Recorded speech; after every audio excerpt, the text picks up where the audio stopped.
김정은 북한 국무위원장이 수술 후 중태에 빠졌다는 미확인 루머가 21일 전 세계에 비중 있게 타전되면서 김정은 이후 한반도 정세에 대한 다양한 시나리오가 거론되고 있다. 이에 전날 청와대가 김정은 위원장은 현재 측근들과 지방에 체류하고 있으며 특이 동향이 파악되지 않고 있다고 밝혀 해당 루머가 진화되는 분위기다. 전날 국정원도 북한의 특이 동향이 식별되지 않고 있다고 국회 정보위원회에 보고했고 22일에도 청와대는 그 입장이 오늘도 유효하다고 밝혔다. 갑자기 터져나온 김 위원장의 중퇴설 배경에 대해 일각에서는 대응에 있어 어떤 선진국과도 비교할 수 없는 빛나는 대응으로 국제사회의 존경을 받고 있는 대한민국에 미 언론이 째를 뿌리는 형국이라는 진단마저 나온다. 대한민국은 여전히 북한 리스크에 취약한 위험 국가라는 메시지가 미 언론 보도의 행간에 깔려 있다는 것이다. 실제로 김정은 중퇴설은 국내 한 인터넷 매체가 최초 제기한 것으로 알려졌다. 이어 미국 언론이 이를 크게 다루면서 전 세계의 주요 뉴스로 다전되는 결과로 이어졌다. 하지만 기습적으로 터져나온 북한 지도자 건강 이상설로 최근 대중의 뇌리에 잊혀졌던 미국의 북한 붕괴 시나리오가 다시 한번 조명받고 있다. 재조명되는 10여 년 전 북한 붕괴 시나리오. 버락 오바마 대통령이 재임 중이던 지난 2009년 9월 9일 미국 국방부가 2010년 의회에 제출할 예정인 국방정책 4개년 보고서의 북한 붕괴 시나리오가 전격 공개됐다. 미국은 1997년부터 현재 직면했거나 향후 직면하게 될 문제에 대처하기 위해 4년 주기로 QDR을 마련해 의회에 보고하는 것을 의무화하고 있다. QDR은 미국의 국방전략이나 군 현대화 계획, 국방 예산 등이 총망라된 미군부의 핵심 전략 보고서로 통한다. 당시 공개된 내용은 미국의 민간 싱크탱크인 전략국제문제연구소가 QDR 준비 작업에 대한 평가 논문을 게재하는 과정에서 드러났다. CSIS의 에린 피츠제럴드와 앤서니 코즈만은 2009년 8월 27일 미국 국방부의 2010년 QDR 초안을 본 뒤 44쪽 분량의 평가 보고서를 냈다. 이 평가 보고서에서 미셸 플라노이 미국 국방부 정책 담당 차관이 주도하는 QDR팀이 5개 이슈팀을 구성해 총 11개의 시나리오를 검토했고 이 중 하나가 북한 붕괴 시나리오였던 것. 북한 붕괴 시나리오는 이라크 전쟁, 아프가니스탄 전쟁, 파키스탄의 핵무기 통제력 상실 등 당시 미국이 직면한 가장 큰 세계의 위협적 시나리오들과 함께 제1이슈팀이 다뤘다. 제2이슈팀은 중국과 대만의 갈등, 러시아와 발트해연안국의 갈등, 핵무장을 할 예정인 이란 등을 다뤘다. 제3이슈팀은 미국 본토 방위, 사이버 공격, 재난관리를 제4이슈팀은 전세계 미군의 배치 조정, 제5이슈팀은 미국 국방부 내 업무 효율성 문제를 검토했다. 로버트 게이츠 당시 미국 국방부 장관은 플라노이 차관이 이끄는 QDR팀 보고서에 대한 대안을 제시하기 위해 정부 외 인사들이 참여하는 레드팀을 운영했는데 이 레드팀이 상정한 가장 치명적인 7개 시나리오 중에도 북한 시나리오가 들어있었다. 당시 레드팀의 7개 시나리오는 핵 공격이 포함된 북한과의 대치 상황, 옛 소련 핵무기를 입수한 급진 이슬람 세력의 미국 핵 공격 가능성, 미국 에너지 생산시설 및 해저 통신망 공격 가능성,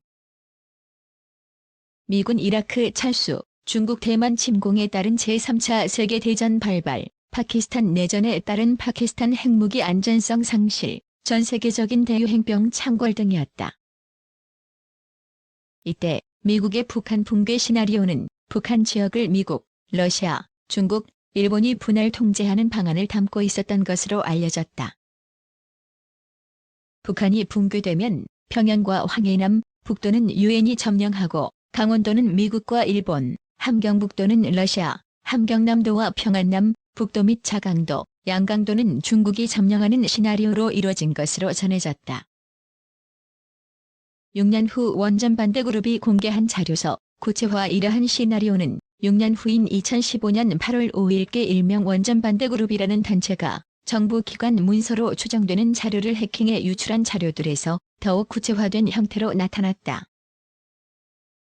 당시 유출된 자료에 담긴 북한 붕괴 시나리오는 2009년 당시 거론된 내용과 유사하게 북한 붕괴 이후 주변국이 북한 지역을 점령하는 내용을 다뤘지만 일부 변경이 있었다.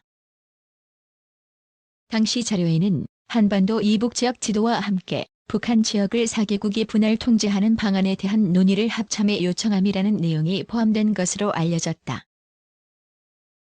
이어 평양은 미국, 중국, 러시아, 한국이 공동 담당하고 평양 외곽인 평안남도와 황해남, 북도는 한국이, 강원도는 미국, 함경남도와 평안북도 및 자강도, 양강도는 중국, 함경북도는 러시아가 각각 통제하는 내용이 담겼다.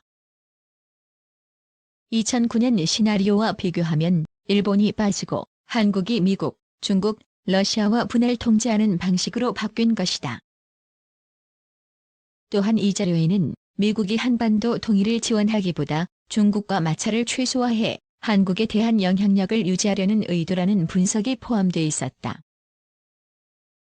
아울러 한미연합훈련에 대해서도 미군은 전력 증강에는 관심이 없고 자국민 철수 작전에만 집중하고 있다거나 미군이 통일 여건 조성보다는 영변 핵시설 제거에 전투력을 집중하고 있다는 등의 평가도 들어있었다.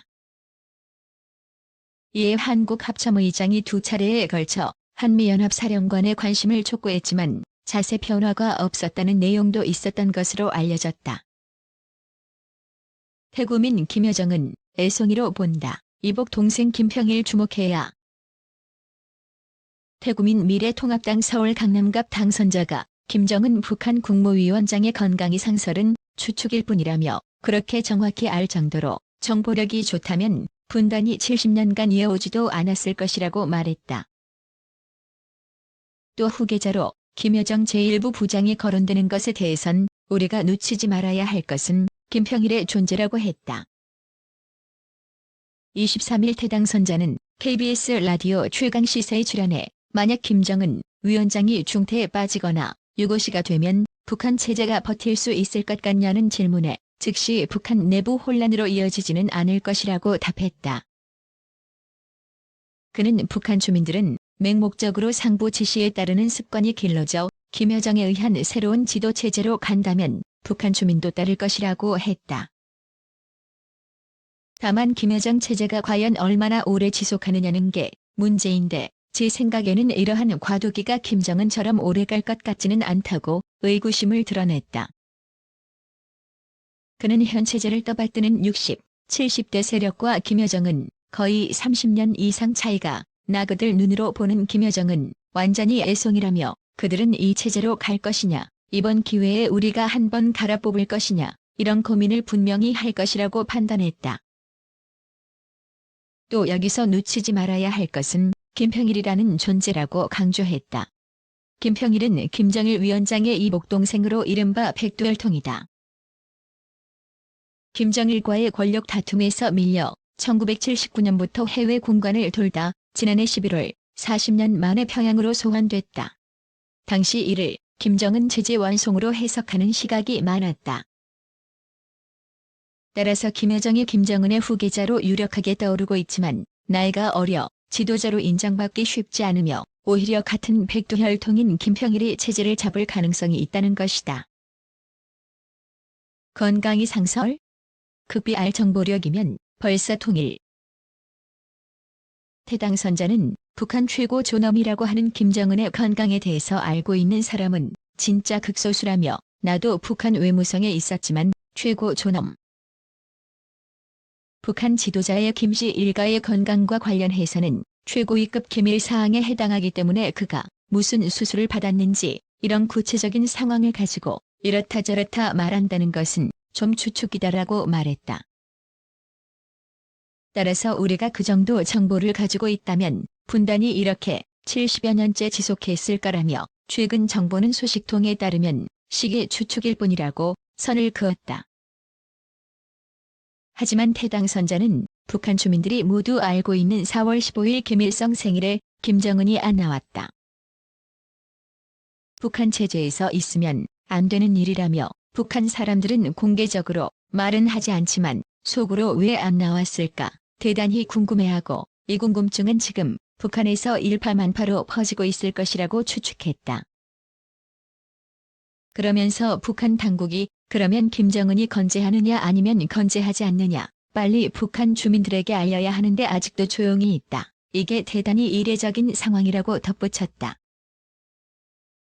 해당 선자는 이어 이렇게 외부에서 딱 찍어서 수술받았다 어쨌다. 이렇게 구체적인 추측설이 난무한 것은 이번이 처음이지만 아직도 북한이 가만히 있는 것은 대단히 이례적인 일이다며 뭔가 중대한 일이 생겼을 가능성이 있다고 봤다.